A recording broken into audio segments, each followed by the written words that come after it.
Have you ever heard of oncolytic viruses? These tiny pathogens have the potential to change the game in the fight against cancer. Unlike traditional treatments that attack rapidly dividing cells and can harm healthy cells along the way, oncolytic viruses are specifically designed to target and destroy cancer cells. But how do they work, and could they be the future of cancer treatment? Join us as we dive into the world of oncolytic viruses and discover the answers to these and many more questions. Oncolytic viruses are a new and exciting area of cancer research that is showing great promise in the fight against cancer. To start, let's define what oncolytic viruses are. They are a type of virus that have been genetically engineered to specifically target and kill cancer cells. The idea behind this is that these viruses can enter cancer cells, replicate, and eventually cause the cancer cells to die. This differs from traditional cancer treatments like chemotherapy and radiation, which work by attacking rapidly dividing cells in general, often resulting in damage to healthy cells as well as cancerous ones. Oncolytic viruses cause cancer cells to die in a few different ways. One common method is by causing the cancer cells to undergo apoptosis, or programmed cell death. This occurs when the virus enters the cancer cell and begins replicating, causing the cancer cell to become overwhelmed and trigger its own death mechanisms. Another way oncolytic viruses can cause cancer cell death is by activating the immune system. As the virus replicates and spreads within the cancer cell, it can cause the cell to release molecules that alert the immune system to the presence of cancer.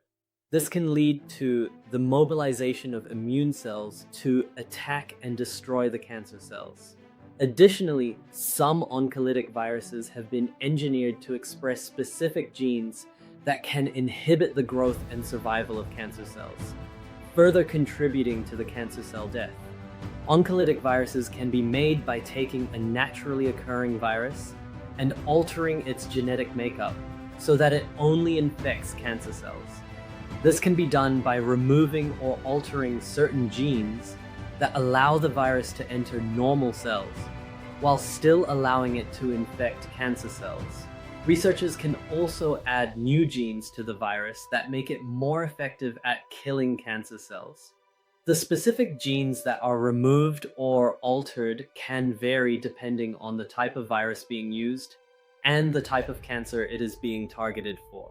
For example, some oncolytic viruses have had their surface proteins modified so that they can better bind to receptors found on cancer cells, while others have had genes that inhibit their replication in normal cells removed. Researchers can also add genes that code for proteins that can induce cell death in cancer cells or inhibit their ability to repair themselves. These genetic modifications allow the virus to selectively infect, destroy cancer cells, while leaving normal cells unharmed. Once these oncolytic viruses are created, they can be administered to patients in various ways, depending on the type of cancer being treated. Some oncolytic viruses can be injected directly into the tumor, while others can be given as a systemic treatment, which means they are given intravenously and travel throughout the body. The results of these treatments have been promising so far, with a number of clinical trials showing that oncolytic viruses can effectively shrink tumors and even lead to complete remission in some patients. And it is not only for solid tumors, but also for blood cancer. The virus can be injected into the bloodstream, where it will travel to the cancer cells and infect them. While oncolytic virus therapy is still in the early stages of development, and more research is needed to fully understand the potential of these treatments. The cost of the therapy is still too high, but as the technology improves, it could become a more widely available and affordable option for patients. However, several clinical trials have been conducted with promising results. In one study, patients with melanoma who were treated with an oncolytic virus called TVEC saw their tumors shrink by an average of 26%, and in 16% of patients, the tumors disappeared completely. Another study involving patients with head and neck cancer found that treatment with an oncolytic virus called JX594 led to tumor shrinkage in 56% of patients. In general, the remission rate varies depending on the type of cancer, the stage of the disease, and the specific oncolytic virus used. However, overall, the results of oncolytic virus treatments have been promising so far.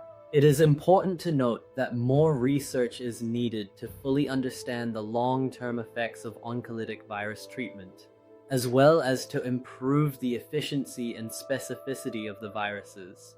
The future of oncolytic viruses as a cancer treatment is still being researched and developed. While initial results have been promising, there is still much to be learned about the long-term effects of treatment, as well as the best ways to deliver and administer the virus to patients. One area of focus for future research is the combination of oncolytic viruses with other cancer therapies, such as immunotherapy or chemotherapy, to enhance their effectiveness.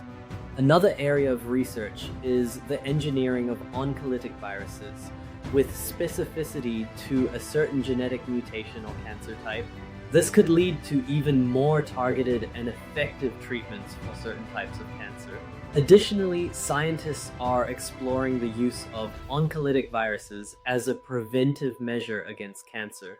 For example, by administering a virus to a patient with precancerous cells, researchers hope to prevent the development of full-blown cancer. Overall, the future of oncolytic viruses as a cancer treatment is still uncertain, but the potential benefits and advancements in the field are worth exploring further. Oncolytic viruses have potential applications beyond cancer treatment. For example, they could be used in gene therapy to deliver healthy genes to cells in order to correct genetic disorders. Additionally, they may have applications in the treatment of viral infections and have been studied as a potential treatment for conditions such as HIV and herpes. Additionally, oncolytic viruses are also being studied as a potential tool for treating and preventing cancer recurrence, and for increasing the effectiveness of other cancer therapies such as immunotherapy and radiation therapy. Overall, the potential of oncolytic viruses is still being explored, and there is ongoing research to find new ways to use these viruses in medicine. In conclusion, oncolytic viruses are a promising new approach in the fight against cancer. With further research, they have the potential to become a powerful weapon in our arsenal against this disease. We need to continue investigating how to improve oncolytic virus therapies, such as by making the virus more selective for cancer cells and increasing the virus's ability to destroy tumors. This can potentially lead to more effective cancer treatments with fewer side effects for patients. Thank you for listening.